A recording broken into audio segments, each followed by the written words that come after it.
नहमदुहु व नसल्ली अला रसूलिल करीम अम्मा बाद। एक साहब ने पूछा है कि क्या 8 अप्रैल को सूरज ग्रहण है? जवाबन अर्ज है कि हाँ है, लेकिन हिंदुस्तान पाकिस्तान में रात हो चुकी होगी।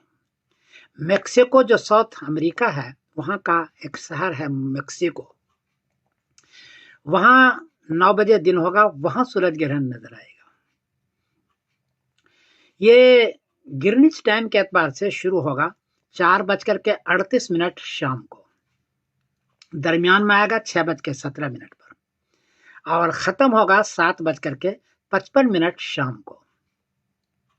हिंदुस्तान में उस वक्त टाइम हो रहा होगा, शुरू होगा 10:08 रात, दरमियान में आएगा 11:47 रात और खत्म होगा 1:25 रात को, 8 अप्रैल को।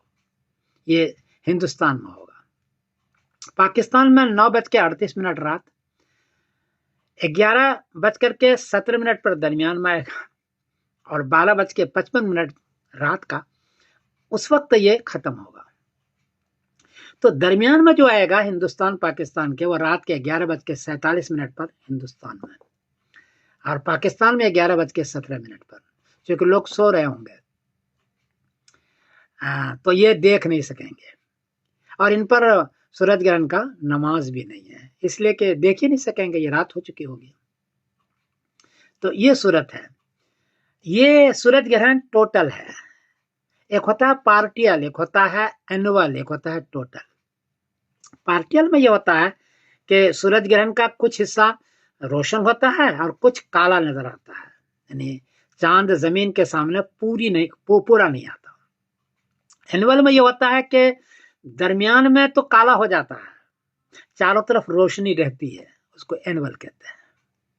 और टोटल का मतलब ये है कि दरमियान में भी काला, कुछ सेकंड के लिए बिल्कुल काला हो जाता है, दरमियान में भी काला और चारों तरफ किनारे पर भी काला। ये जो 8 अप्रैल को हो रहा है वो टोटल सूरज ग्रहण है, यानी बिल्कुल काला हो जाएगा वो। इसलिए, और ये कभी कभी होता है, इसलिए लोग कहते हैं कि ये बहुत बड़ा सूरज ग्रहण है। तो टोटल सूरज ग्रहण है मेक्सिको में 8 अप्रैल को, लेकिन चूंकि हिंदुस्तान पाकिस्तान में रात हो चुकी होगी इसलिए वो नजर नहीं आएगा। तो ये शक्ल है। मैं समीरुद्दीन कासमी बोल रहा हूँ मैनचेस्टर इंग्लैंड से। अस्सलाम वालेकुम रहमतुल्लाहि व बरकातहू।